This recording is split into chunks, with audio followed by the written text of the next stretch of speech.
Kasi kaya nakauwi na rin ako. Ay, hindi na kaya kasi may istorya din ako sa inyo, bes. Kabalang ko sa sumunod ko. Wala lang siya.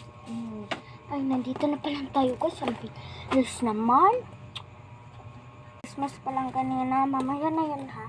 Lalabas pa kasi ako. Susunod man ako sa kwarto guys. Kasi medyo magilis man ako ha. Bye.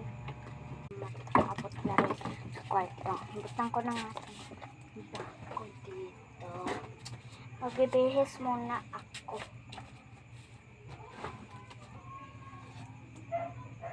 Magbibihis na rin. Okay. At may papalabas na. Palang ganun na guys. Birthday ni siya matagahap. Lumabas na kayo kasi kakain na naman.